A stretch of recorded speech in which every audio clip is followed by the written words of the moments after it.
Welcome to the Standardisation webinar for technicals in theatrical and media makeup. Before we begin, I'd like to highlight the lines of support for all technical qualifications. There are a range of guidance documents found on City and Guild's website under the Technicals tab. Secondly, the moderation support team will give you email or phone support. Their number is 01924 206 719. And finally, many vocational areas have technical advisors who will visit your centre to give you face-to-face support.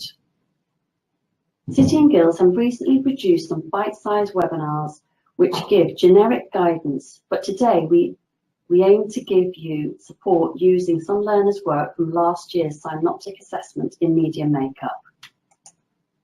Hello, my name is Catherine Bobby and I'm Principal Moderator for Level 3 Media and Theatrical Technical Qualifications. Today, we will be going through a high-scoring candidate's work from last year's assignment and be signposting some from a lower-scoring one as a comparison. You can access this work on the website along with the associated paperwork to carry out your own marking activity in your centre. The objectives for this session are to explain the justification of marks by the Principal Moderator for last year's Synoptic assessment and highlight good practice in the use of City and Guilds documents. This webinar can be used as a standardisation activity and is recommended for anyone delivering and assessing on the media makeup technical qualifications. This is last year's assignment brief, which sets the context for the following tasks.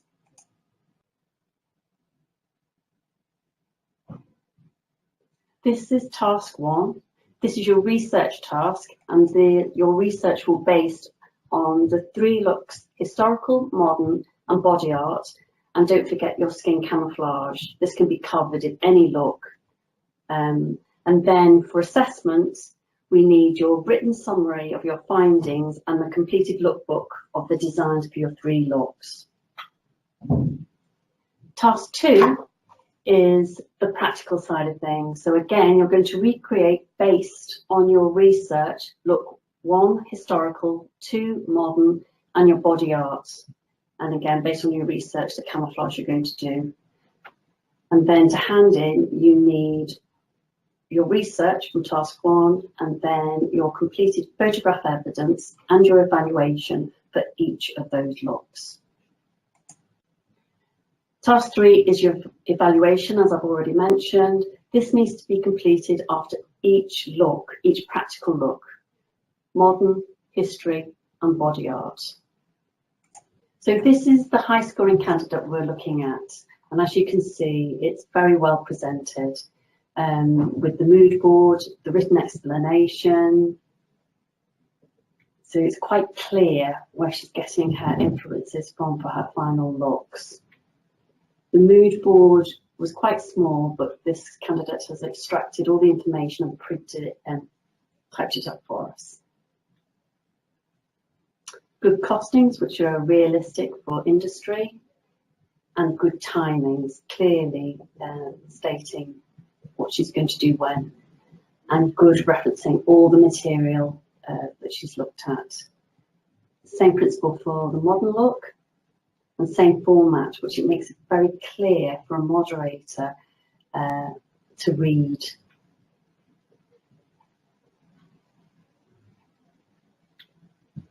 Moving on to the practice ideas, so she clearly knows her timings are going to work, and then the inspiration of face charts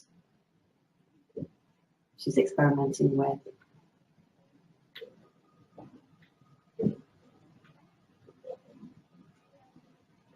She's talking about her application techniques. It's clear what technique she's using, and she's covering the criteria in the Synoptic assessment. Again, the costings for each individual look, which is what we'd expect. And again, timings. Health and safety. Referencing again. Moving on to the body art.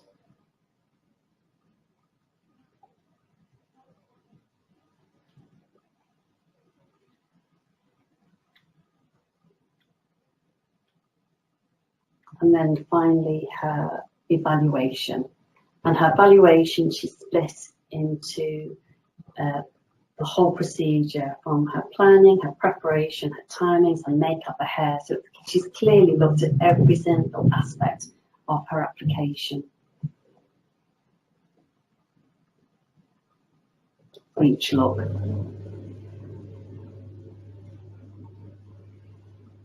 She's noted what went well and what she would change differently.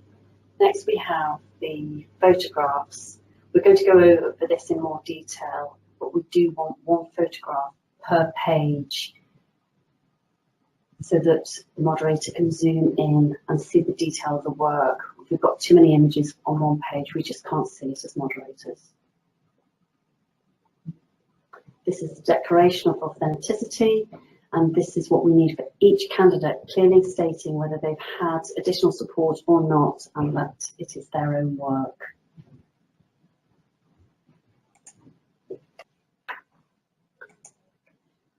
This is an example of a Pio Form. This is a critical piece of evidence that the centre observer produces during the practical performance. This, if completed well, will bring the performance to life. As you know, the moderator will not be present during the practical, so it is important that this document is as descriptive as possible. Observers should describe how well the candidate performed against each assessment objective, describing the techniques used by each candidate for both hair and makeup. Then, using the band descriptors as a guide to assess the standard of each candidate. The band descriptors should be used as a guide when making comments, but should not be copied word for word. This helps the marker and moderator to allocate suitable marks. To clarify, the evidence should be explaining how the candidate has performed against the assessment objectives, giving some examples of what they did. This is a good example and quite detailed in AO3, but AO3 carries 30% of the mark, so we would expect more detail in this AO. Both the Pio forms and the CRF can be handwritten or completed electronically. Just ensure that handwriting is legible, particularly when documents have been scanned. Moving on to the CRF. This is a key piece of evidence. The forms are supplied in the assessment pages on the website for each qualification. Care should be taken to ensure that marks along the top of the AO relate specifically to your qualification, as each one may differ. I think you'll agree with the marks awarded to this candidate, but I'd like to draw your attention to the way that the CRF has been completed. Again, like on the Pio form, we need to show the moderator why or where they can find the marks.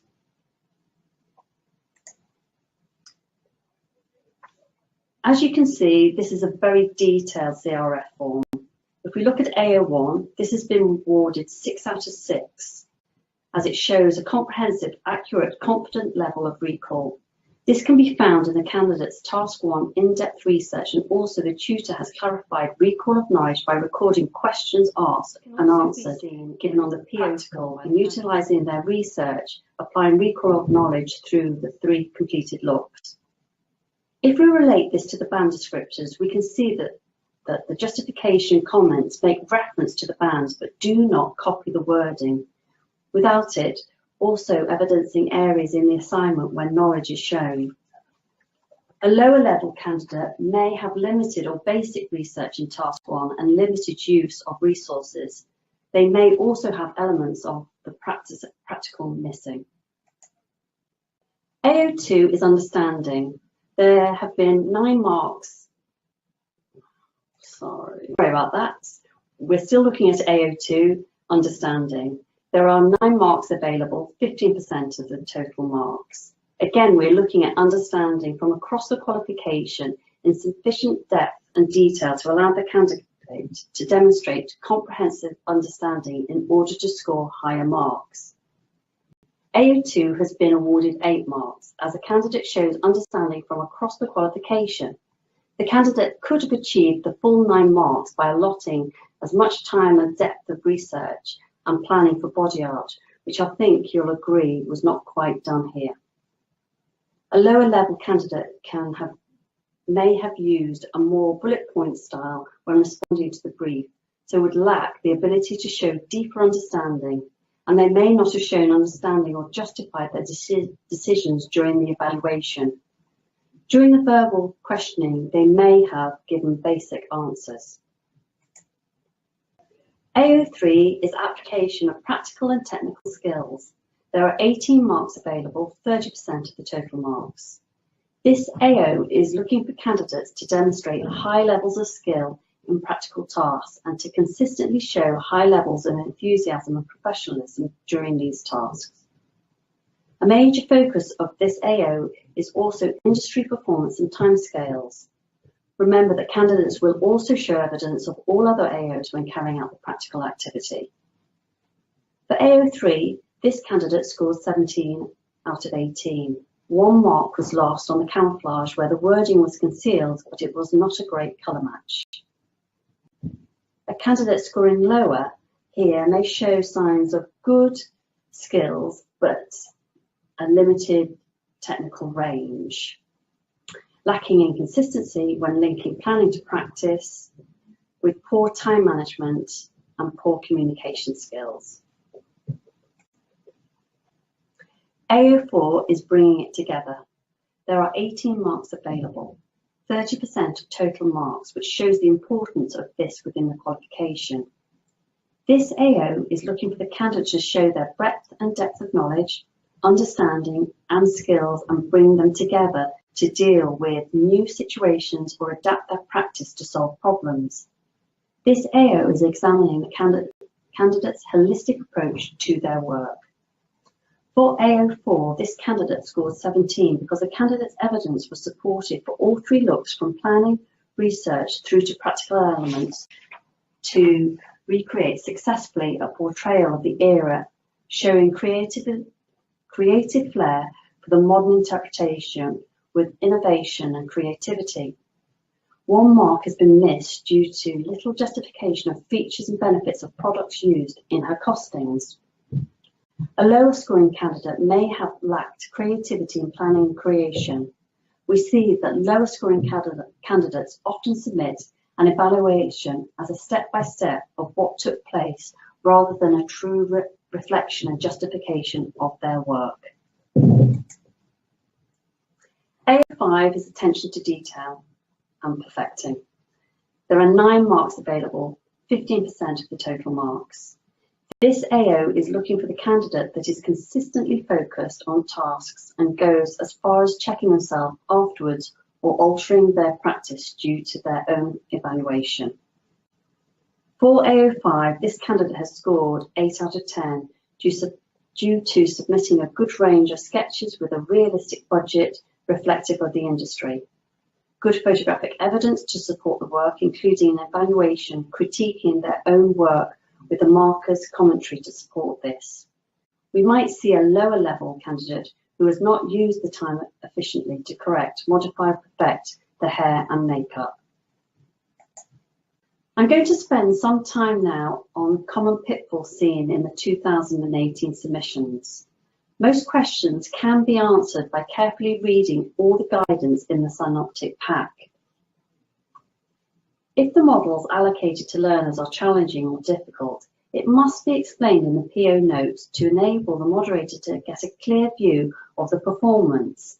Details of how the situation has been dealt with, e.g. long hair model being replaced by a model with short hair, will enable the moderator to see why this performance has been placed in a certain band. Stating that a haircut has been completed does not give sufficient detail. However, describing that during one length cut, she was hesitant but completed it independently and checked it consistently gives a better view of how well it was carried out. Another example of where centres sometimes got things wrong was where they did not ensure that task 1 was carried out before they completed the practical task.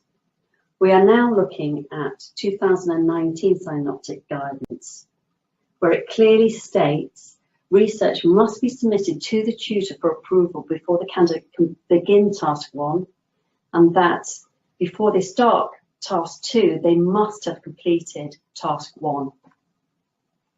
Along with this, timings need to be adhered to. As you can see, it is recommended that candidates are given an assignment brief 3 weeks prior to the first scheduled assessment, and a total of 23 hours is supervised. For task 1, 6 hours is recommended, and for task 2, 14 a maximum. And for task 3, we recommend 3 hours. That's an hour for each completed look. Candidates should plan and calculate the length of time it will take for them to complete their task, as this is expected in industry. If a candidate finished too early, we would expect the candidate to use this time to perfect and correct the makeup application and hairstyle. As a note, candidates should use the time allocated to create their looks and not waste the time removing makeup and hairstyle at the end of the session. Also, when candidates use the internet for their research, not only should they reference which sites they visited, they must ensure that they do not directly copy the wording and use it as their own, as this does not show their own knowledge and understanding. Also, when candidates are given templates to help them complete tasks, e.g. risk assessments and consultation forms, performers should be avoided as they can limit the quality of evidence and make differentiation problematic. It is difficult to evidence candidates' understanding if they have been given a tick sheet to complete. If candidates want to use a consultation form, etc., then they should be encouraged to design their own. This can be completed as part of task 1. Writing should be legible and scanned in a logical order. Ideally, evidence should be placed in a Word document which is added to throughout the set of synoptic tasks. This should then be saved as one PDF, which makes uploading much quicker as the file size is smaller.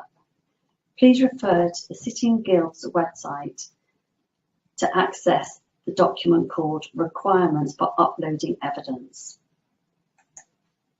Pio forms should be descriptive notes of the quality of practical skills. They should be differentiating and give sufficient detail to enable the moderator to see how well the candidate performed. The marking grid should be used as a reference tool when making judgments in practicals. Both strengths and weaknesses in performance should be noted by observers.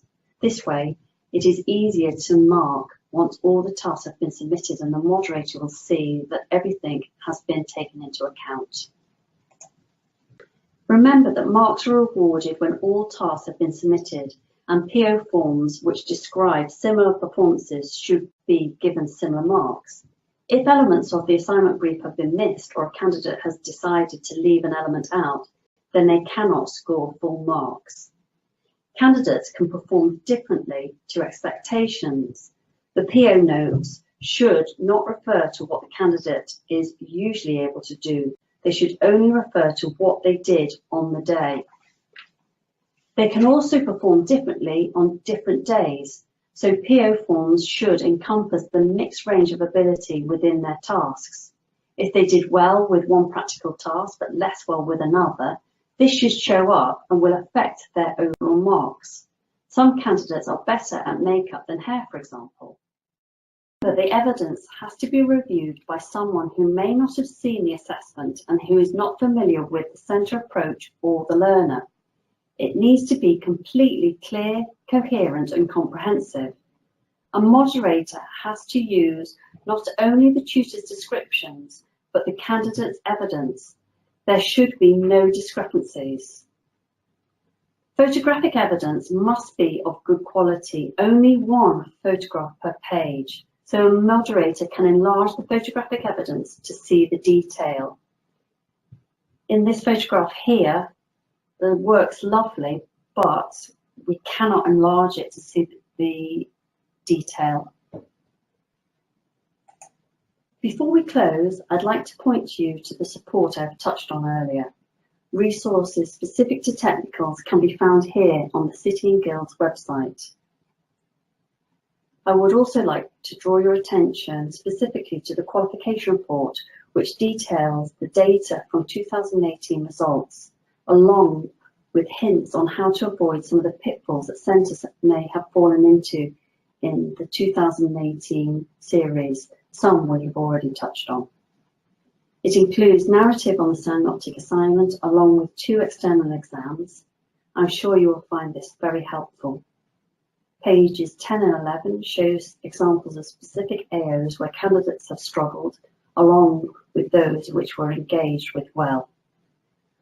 Drawing your attention specifically to page 9, you will see the grade boundaries for last year, which shows that 14% of candidates achieved a distinction for their Synoptic assignment and 40% achieved a merit. I'd like to close this webinar now and say thank you to everyone for your time. I hope you find this helpful.